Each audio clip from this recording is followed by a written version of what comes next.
কি ব্যাপার, বর্তমান টিকিট কাউন্টারে লোকজন কই? বাহ, লোকজনই তো নাই। হ্যাঁ, টিকিট কাউন্টারে তো 50 টাকা করে, কিন্তু লোকজনই তো নাই। বাংলাদেশ জাতীয় চিড়িয়াখানা, আলহামদুলিল্লাহ আজকে ফ্যামিলি নিয়ে চলে আসছি দেখার জন্য। যে বিশাল একটা এরিয়া, অনেক সুন্দর একটা এরিয়া। খাওয়া দাওয়া বন্ধ তো ভাই, আমাদের মতন হতাশা। এই যে সাপ্তাহিক প্রতি রবিবার আপনি তো প্রতিদিন বাচ্চার জন্য খাবার নিয়ে আসছেন না?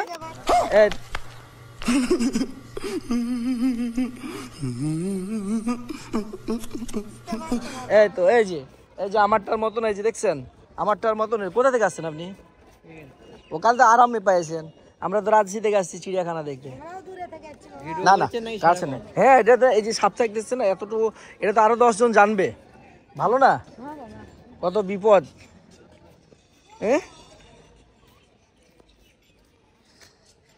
এই মিরপুর চিড়িয়াখানা প্রতি সপ্তাহে রবিবার বন্ধ। এ অনেকেই জানে না। এ না জানার কারণেই কিন্তু অনেকজন, যেমন আমরা রাজশাহী থেকে আসছি, এরকম দেখছেন এই যে দলে দলে কিন্তু অনেকজন আসছে, কিন্তু বাট এটি কিন্তু অনেক জানে না, অনেকেই বুঝে না।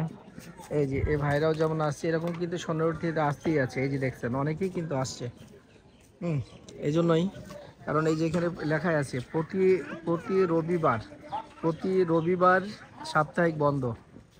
হ্যাঁ, চিড়িয়াখানা প্রতি রবিবার সাপ্তাহিক বন্ধ। কিন্তু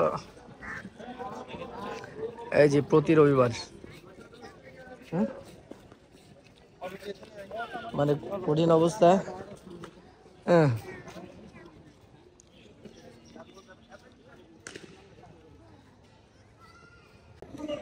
এই জন্য আমরা যারা দূরপাল্লা থেকে লোকজন আসবো, বিশেষ করে যে কোনো প্রতিষ্ঠান, যে কোনো স্মরণীয় জায়গা, যে কোনো বিনোদন জায়গা যাওয়ার আগে আমাদেরকে ভাবতে হবে সেটা সাপ্তাহিক ছুটি কবে। হ্যাঁ, না হলে কিন্তু ভোগান্তির মধ্যে পরিবার নিয়ে পড়তে হবে। এই জিনিসটা সবাইকে মাথায় রাখতে হবে। এই যে দেখছেন অনেক মানুষজন, এই যে প্রতি মানুষজন কিন্তু আসছে, কিন্তু এখানকার অনেক রিক্সাওয়ালারা জানে, কিন্তু বাট তারপরেও তারা কিন্তু বলে না। তাদের কিন্তু একটা বিজনেস, এটাও কিন্তু তাদের একটা বিজনেস। ঠিক আছে, এটাও কিন্তু তাদের একটা বিজনেস। এটা কিন্তু সম্পূর্ণ এরিয়া চিড়িয়াখানার, এটা কিন্তু সম্পূর্ণ এরিয়া, বুঝতে পারছেন? खत्म। Bye bye, tata, good bye, गया।